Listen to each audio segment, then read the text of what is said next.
साथियों, पूरे दुनिया में आज ये पर्यावरण दिवस मनाया जा रहा है।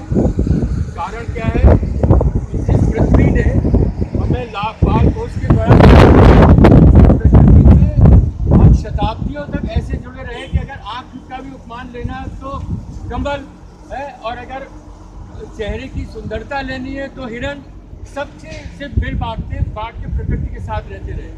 पर धीरे धीरे जैसे जैसे मानव विकसित होता गया, उसने अपनी बौद्धिक क्षमता का दुरुपयोग प्रारंभ किया और इस बढ़ते हुए वैज्ञानिक युग ने हमको प्रकृति से दूर कर दिया।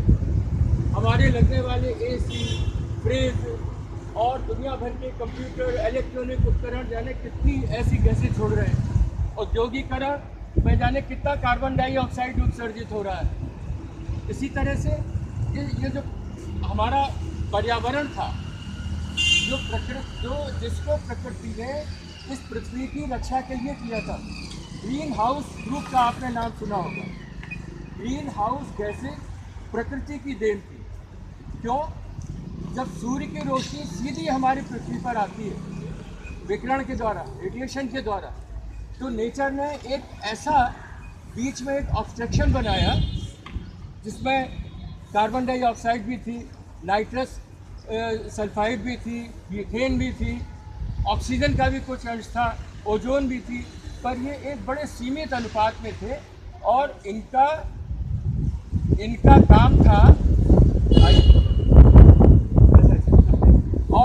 काम था कि जितना सूरज से जो हाई टेम्परेचर आ रहा है उसको ऊपर रोक लो और उतना ही पृथ्वी तक आने दो जितना कि पृथ्वी के लिए, यहाँ के जीव जंतुओं के लिए आवश्यक है।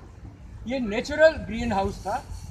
धीरे धीरे हमने इस नेचुरल ग्रीन हाउस के इंग्रेडिएंट का ज्ञान किया और उसमें अपने तरफ से बना के इतना कार्बन डाइऑक्साइड है, इतना मीथेन, इतना नाइट्रस सल्फाइड केमिकल से, इंस्ट्रूमेंट से निकालना शुरू कर दिया कि ये तो ताप के को अधिकांशतः हीटअप करने वाले हैं।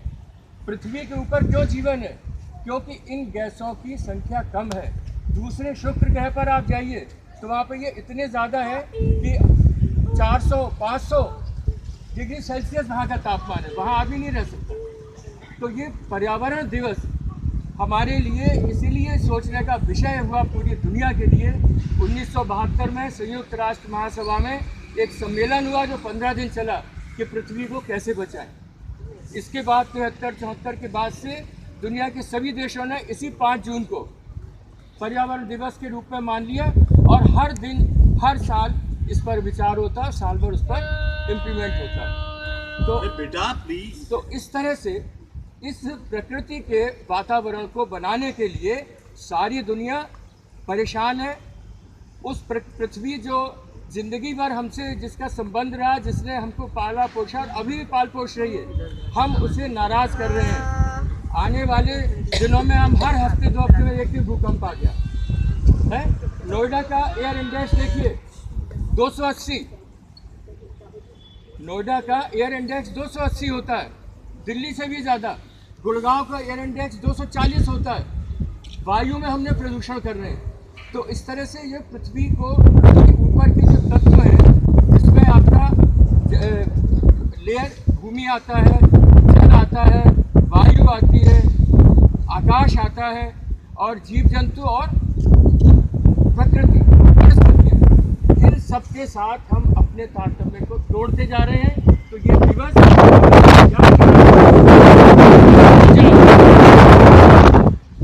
देवताओं की जो पूजा करते हैं, जिनको आप कितना बड़ा शक्तिशाली मानते थे, इस प्रकृति ने उनको भी एक दिन समाप्त कर दिया। महाप्रलय हुई और सारी देव जाति समाप्त हो गई। क्यों?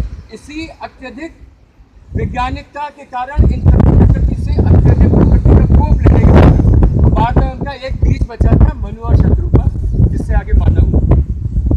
इस साल प्रकृति जो एनवायरनमेंट है, इसका जो सूत्र वाक्य दिया है, प्रकृति के समीप आओ।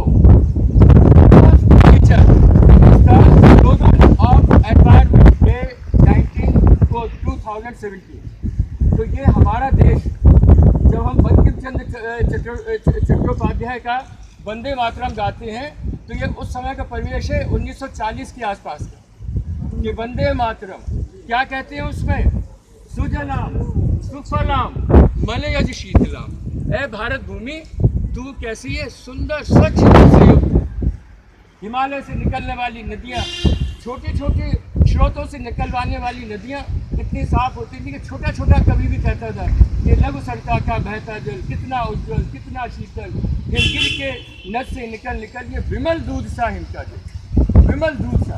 अब गंगा को देख लो चाहे कि दूध क्या, उसमें आपको गंदगी मिलेगी। तो ये प्रकृति वो ये सुजलाम जल हमने जमीन के नीचे जो पृथ्वी के अंदर की चट्टानों की पट्टियों को हाइड्रोलिक का काम करता है दबा के, फिर हमने उसका दोहन करना शुरू कर दिया।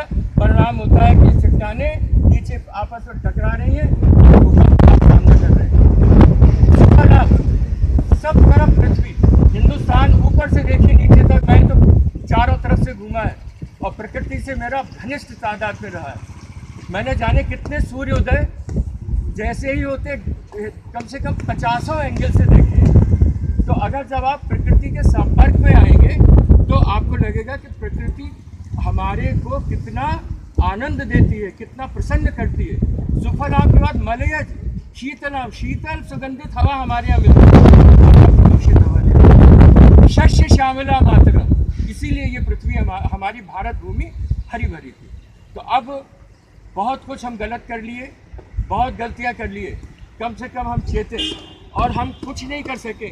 भाई जल है, जल का प्रदूषण अगर बाहर से आ रहा है तो हम जो अतिरिक्त जल का दुरुपयोग कर रहे हैं, कितने ही लोग हमारे ख्याल से अगर ये बताएं कि जब वो ब्रश करते हैं तो वाश में से जब ब्रश मुँह में डाल देते हैं पेस्ट का तो बंद करते हैं नीचे, बहुत से लोग उसी को खुला रखते रहते हैं। जब वो कर लिया तो उन्होंने धोना शुरू कर दिया है। तो जल के दुरुपयोग को रोकें, वायु में प्रदूषण कम करें। अब उसके लिए तो औद्योगिकरण के लिए सरकार नीति बना रही है कि भाई हम थर्मल जनरेटेड इलेक्ट्रिसिटी को कम करें। इसी तरह से आपको प्रकृति एक ऐसा उपादान है कि आप उसके संपर्क में आएंगे और इसका परिणाम आज चिकित्सा विज्ञान ने भी सिद्ध कर दिया। गंगाराम हॉस्पिटल में जाइए, गंगाराम हॉस्पिटल ऐसे रोग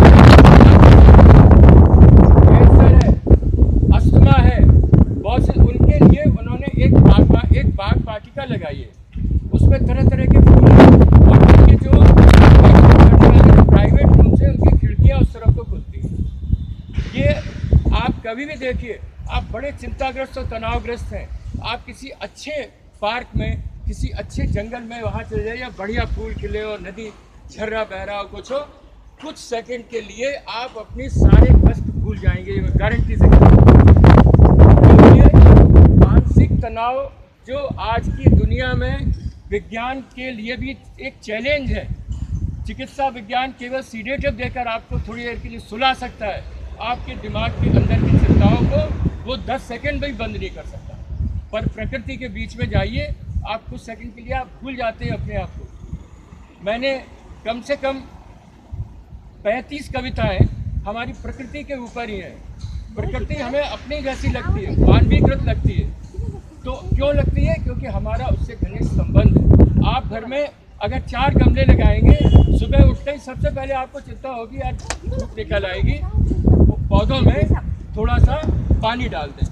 तो इस प्रकार से आप प्रकृति प्रेमी बनिए, अपना कुछ समय प्रकृति के लिए। और सबसे बड़ी बात, प्रकृति का सबसे बड़ा प्रतिनिधि आपके घर में भी आ सकता है, आपके बगीचे में, ज़ोडिएक में भी आ सकता है, वो है हमारा पेड़।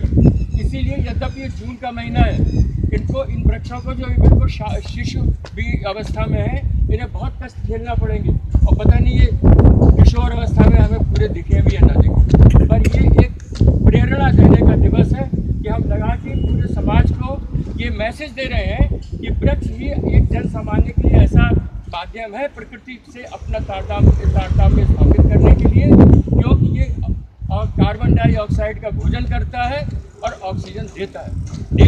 वातावरण में सबसे ज़्यादा कार्बन डाइऑक्साइड हो रही है, जीवनदायी गैस